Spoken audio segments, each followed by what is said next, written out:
Hi, and welcome to Rosie STEM. I'm Amanda, and today I'm really excited to talk to you guys about Jupyter Notebooks. So I chose Jupyter Notebooks as the first full video that I'll do on Rosie STEM because I use Jupyter Notebooks so much for teaching. And on this channel, I'm expecting to use them a bunch as well. So I thought it would be very useful to go through an overview about how to install them, how to use them, and why you would want to. So let's go ahead and get started. So here I am on the Project Jupyter website, jupyter.org, and they have a few different useful products. They have Jupyter Lab, they have Jupyter Notebooks. I'm going to talk mostly about notebooks right now. So their classic notebook interface, it says right here, the original web application for creating and sharing computational documents. So what do they mean by a computational document? Well, Jupyter Notebook actually integrates text like you would write in a document with code. So they support over 40 programming languages. I will mostly be using Jupyter Notebooks with Python and exclusively using them with Python in this video, but I'll also show you how to use them in R later on. You can share them very easily. In fact, there's even notebook interfaces in Google Docs now. So it's called Google Colab, where you can work together on Jupyter Notebooks and share them over Google Docs, Google Drive. And everything is very interactive. There's a lot of integrations. There's a lot of extensions that you can download for Jupyter Notebook. You can make them your own in a lot of different ways depending on what you want to do. So I use Jupyter Notebooks for teaching. I have extensions that can turn notebooks into slides. I have extensions that can highlight text. I also am using Jupyter Notebooks right now in an interface called Jupyter Book that helps you create online textbooks. So I'll show you a bit about those different documents as well. So first, how do you install it? Well, if you want to install Jupyter Notebook, you can click here and it will show you how to get Jupyter installed on your computer. So here's how you would install Jupyter Lab, but what we're focusing on right now is Jupyter Notebook. So if you scroll down to here, you can install Jupyter Notebook like you would install packages in Python. So pip install notebook, and then to run it, you'll use Jupyter Notebook, and I'll show you how to do that as well. Another way of getting Jupyter Notebooks on your computer, and the way that I normally tell my students to do it, especially if they have no experience using pip yet, is to get it through Anaconda Navigator. So here's the Anaconda Navigator site. This is how a lot of my students use Jupyter Notebooks. Anaconda Navigator gives you access to a lot of different very useful things for data science. It's basically a graphical user interface so that you don't have to deal with the terminal and install things using pip. So here you can see they've got a little icon for Jupyter Lab, also an icon for Notebook. So once you've installed Anaconda Navigator, you open this up, you can just hit the little launch button and it will open a notebook for you. So how would you install Anaconda Navigator? I click here on installation.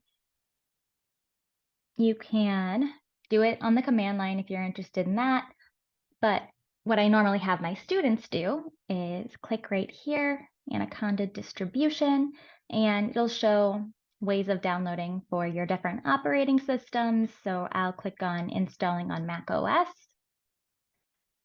And it walks you through. You have to download the installer for your version of Python. It's a free download, normally installs pretty quickly. And this will walk you through how to go through it. It's like a normal installation. And once you have it installed, you can just open Anaconda Navigator on your computer and use notebooks from there. So the way I have it on my computer is I have it installed through the terminal. So let's go ahead and open a terminal window. So I'll share my terminal with you.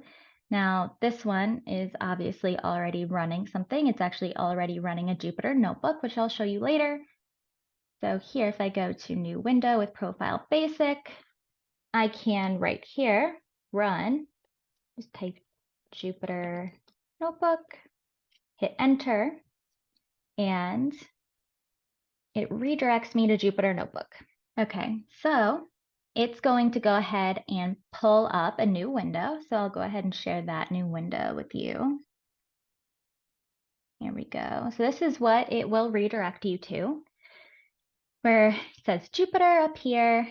You can see this says localhost. So this is all being run on your local computer, even though it looks like it's in your web browser. And you can see all of the file directories on your local computer. So this is my working directory. I can then navigate from here to any of the normal files on my computer. So here you see documents, downloads, desktop. So what I can do here is I can go ahead and open a file that I already have that's a Jupyter Notebook. So let me go ahead and go to some of the files I've been working on. So here's some files I've been writing for the summer program. So you can see there's a little notebook icon that lets you know it's a notebook. Also, you can tell by the file extension. So this is a .ipynb file. So .ipython notebook lets you know that it's a notebook. And if I click on it, it will go ahead and open that in the Jupyter Notebook editor so that I can work on it. So I have created a notebook just for this video to kind of walk you guys through a bit about what you can do in a notebook and what a lot of these buttons mean. So you have your normal file, edit, view type buttons that you're used to seeing, save. You also have this little add button here. So if I hit this little plus button, it will insert a cell below wherever I'm at. So I've selected, you can see this little blue line, my top cell here. If I hit the plus sign, it'll add a new cell. Each of these little pieces is a cell, and there's different types of cells in a Jupyter Notebook. By default, it's going to create a code cell. And you can see right here where it says code. This drop-down menu, I can change to a different type of cell. What you'll mostly use, and what I practically always use, is either a code cell or a markdown cell. Right now it's a code cell, which means I can type Jupyter code into it.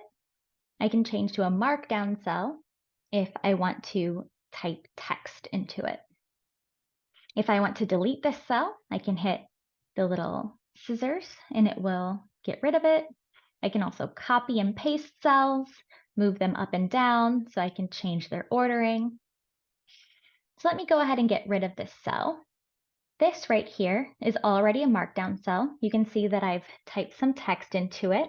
You type just like you would in any sort of document.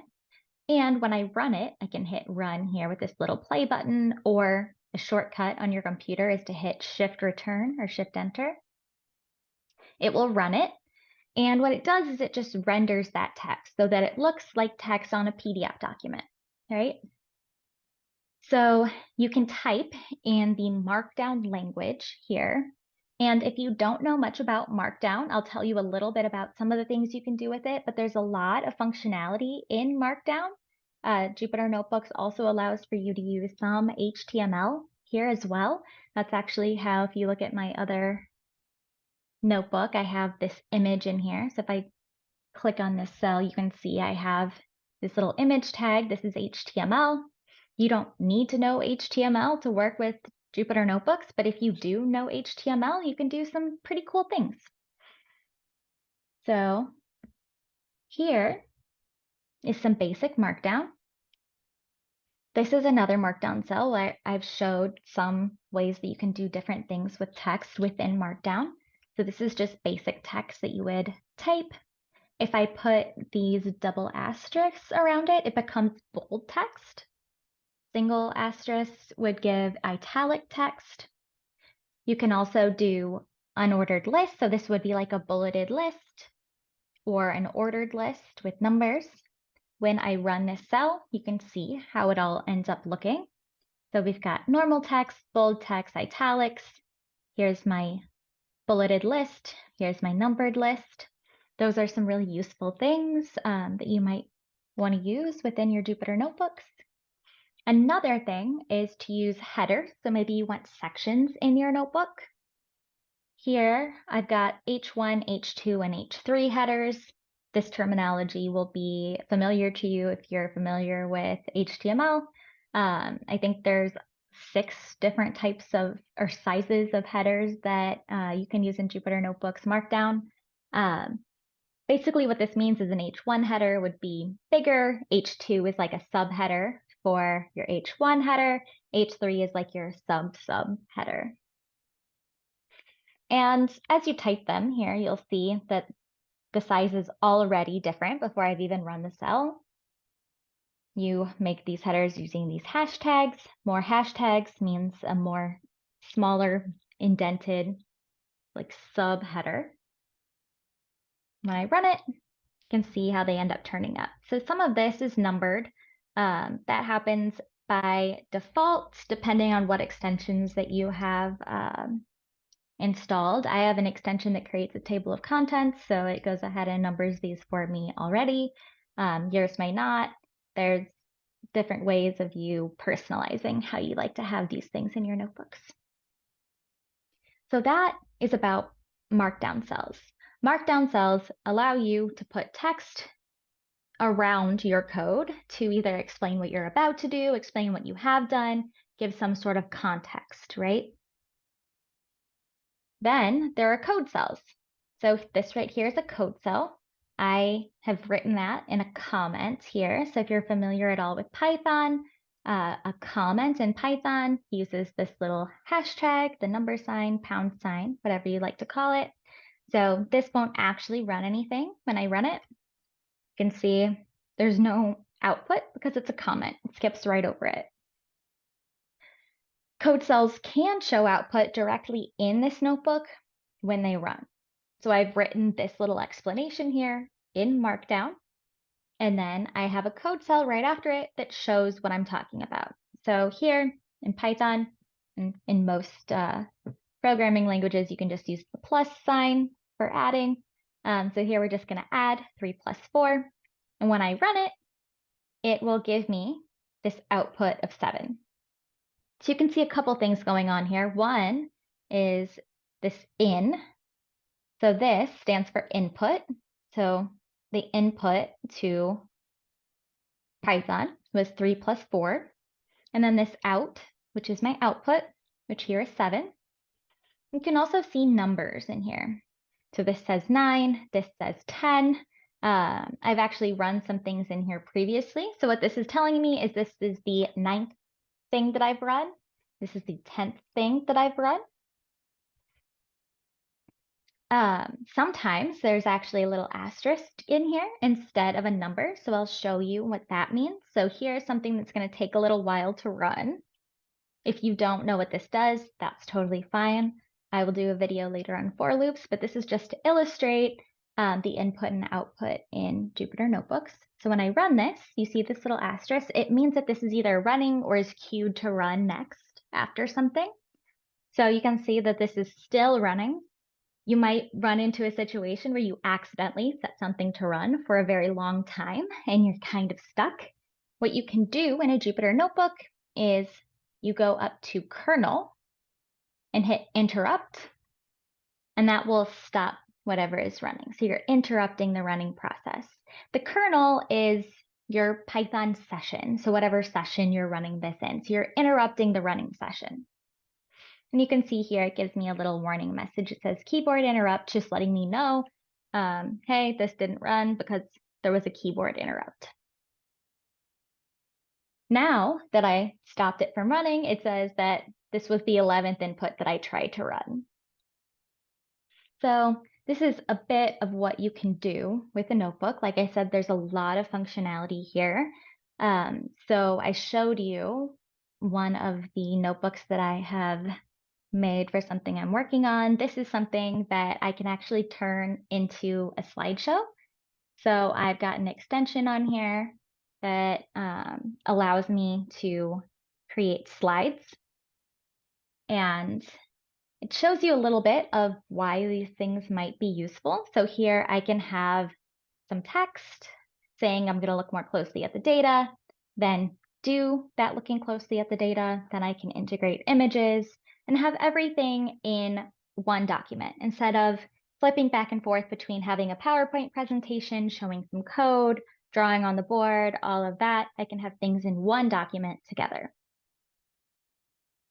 In addition, I have another example here. So this is something that I created for a textbook, an online textbook that I'm working on. So this gets rendered with something called Jupyter Books that takes a bunch of these notebooks and turns them into an actual online textbook. So you can see here, I've got different headers. I say operations, addition and subtraction. If I double click on this to open it up and see what I can edit, you can see how I've done, this is an H1 header, this is an H2 header. I've got some italicized text here to show my name. There's additional things that you can do, like you can see this plus and minus show up a little bit differently than the rest of the text. It's because I've used these little tick marks here. That makes it show up a bit differently. It's a way that you can write usually code in Markdown. It'll show up as like it would with a typewriter, right? So we're used to seeing code in this equally spaced sort of writing. So we can actually use a way in Markdown to do that and sort of highlight that these are things you would type in code. You can see all my inputs and outputs. You can see what an error might look like. So we saw a keyboard interrupt. Here's what it would say with an error. It gives that as its output. It says, hey, can't do this. You can have entire paragraphs. And this actually ends up getting rendered as a full Jupyter book, which is pretty cool. So Jupyter has a lot of functionality for a lot of different things. You can use it for something as simple as doing a homework assignment or trying to learn Python by using little cells here and there and running them instead of having to write a full script and run it. You can kind of play with little bits of Python, run small phrases, small expressions, or you can use it to create full presentations. You can use it if you need to present results of an analysis to your boss. There are even ways that you can hide the actual code and just show output. So you could maybe put plots in here, hide the code that makes the plots, but have your plots that are coming straight out of something like Matplotlib or Seaborn in the same document as all of your explanation. So I think Jupyter Notebooks are extremely useful. I'm going to be using them a lot here on this channel. I'm excited to share some of those uses with you. Hopefully this gave you a nice introduction to what they can do, how you can install them, how you can begin to use them. I'm going to have some links down in the description of where you can install Anaconda Navigator, where you can install, where you can find the installation instructions for Jupyter Notebooks if you want to install with pip. I'll have some links of getting to understand more Markdown syntax if you're interested.